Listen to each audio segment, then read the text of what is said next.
Hello दोस्तों, नमस्कार। स्वागत है आप सभी का अनिल मैकेनिकल में।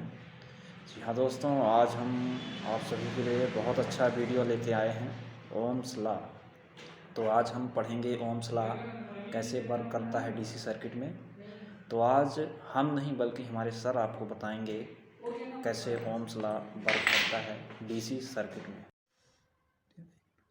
आवाज़ मेरी आएगी अब? हम्म। अ, कुछ विद्युतीय सूत्र के बारे में मतलब आप लोग को वीडियो के थ्रू जो जानकारी दी जा रही है उसे समझिए। जैसे मतलब आप लोग पहले पूर्व की क्लास में ओम का नियम पढ़ चुके हो। तो ओम के नियम में आप लोग ने दो तीन सूत्र जो है विद्युत वोल्टेज को ज्ञात करने के लिए, करंट को ज्ञात करने के लिए और रेजिस्टेंस को ज्ञात करने के लिए पढ़ा होगा। तो अब देखिए, इसको याद रखने के लिए एक सिंपल सा एक सर्कल बनाया हूँ मैं यहाँ, और इस सर्कल के माध्यम से आप लोग इसे डायरेक्टली याद रख सकते हैं। जैसे आपको यदि अगर से वोल्टेज ज्ञात करना है किसी सर्किट के लिए, अब वोल्टेज ज्ञात करने के लिए आपके पास यदि अगर से करंट का मान और रेजिस्टेंस का मान है और आपको वोल्टेज निकालना है, तो डायरेक्टली ये सर्कल आप से निकाल सकते हैं। जैसे मैं इस सर्कल में वी को ऐसे मतलब छुपा दूँ। अब यदि अगर से वी को छुपाया जाता है तो आपको देखो केवल आई और आर दिख रहा होगा, और ये क्या है, आई और आर एक दूसरे के बिल्कुल समांतर है। तो मान के चलो ये जो लाइन आपको दिख रही है ये इनके बीच में क्रॉस कर रही है, मतलब एक प्रकार से इनके बीच में गुणा टाइप से दिख रहा है आप लोग को। उसी प्रकार से आपको यदि अगर से आई निकालना है तो आप फिर इसमें जो गोले में है आई को छुपा दीजिए। तो केवल आप लोग को दो राशि दिख रही है, वी और आर, और देखिएगा आप यहाँ एक अपॉन का चिन्ह है, मतलब भाग का चिन्ह है। उसी प्रकार से आप लोग देखेंगे कि यदि आर निकालना है आपको, तो इसी डायग्राम में जो है आप आर को जो है छुपा दीजिए, तो आपको केवल दो राशि दिख रही है, वी और आई। तो इस प्रकार से आर बराबर क्या हो जाएगा आपका, वी बटे आई। वीडियो के माध्यम से ओम का नियम में मतलब जो है जानकारी आप लोग को दी जा रही है। तो आप लोग पहले इसके बारे में पढ़ चुके हो कि ओम का नियम एक्चुअली होता क्या है। तो देखिए, ओम का नियम क्या है।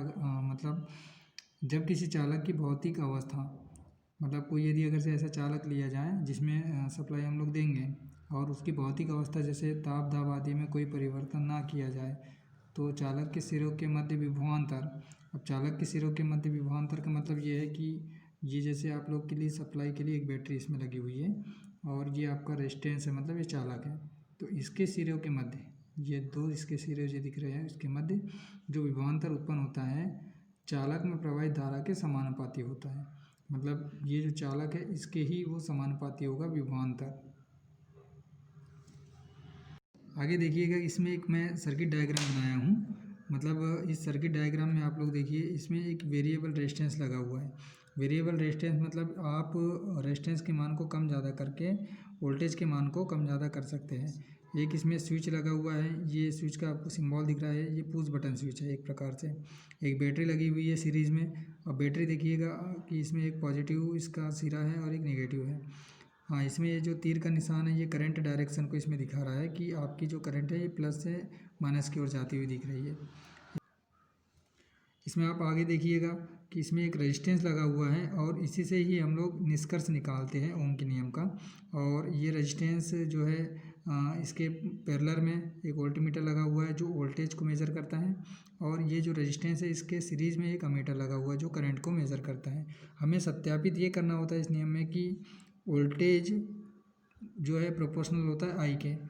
अब ये इसका निर्धारण कैसे किया जाएगा, तो इसका निर्धारण करने के लिए आप लोग को एक बैटरी चाहिए होगी जो आप लोग को डीसी वोल्टेज देगा, है ना। उस डीसी वोल्टेज को हम लोग किस में देंगे, इस लोड में देंगे। तो ये लोड क्या करेगा, करंट उत्पन्न करेगा।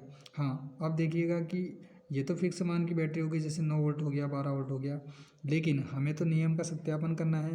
तो सत्यापन करने के लिए ये जो वेरिएबल रेजिस्टेंस लगा हुआ है, तो इसके मान को कम ज़्यादा करके वोल्टेज के मान को कम ज़्यादा करेंगे, और फिर हमें देखना ये होगा कि वोल्टेज के मान को कम ज़्यादा करने पर रेजिस्टेंस का मान कम ज़्यादा हो रहा है या नहीं हो रहा है, जो हमें शो करेगा अमीटर में, और वोल्टेज का मान शो करेगा वोल्टमीटर में।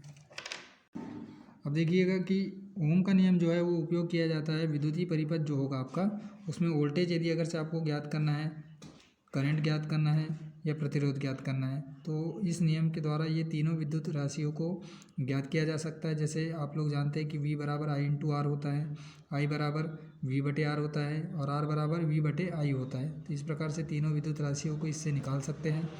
इसमें देखिएगा कि नियम को फॉलो करने टाइम की क्या क्या सावधानी आपको रखना होता है कि कनेक्शन इसमें लूज़ ना हो, कोई कनेक्शन आपका ढीला ना हो, है ना, नहीं तो स्पार्किंग वगैरह होने की संभावना होती है। हाँ, दूसरी चीज़ ये है कि डीसी सप्लाई में आपको मेन चेक करना होता है पोलैरिटी या ध्रुवता। मतलब आपका पॉजिटिव कनेक्शन पॉजिटिव टर्मिनल से ही जुड़ा होना चाहिए और निगेटिव कनेक्शन निगेटिव टर्मिनल से ही जुड़ा होना चाहिए।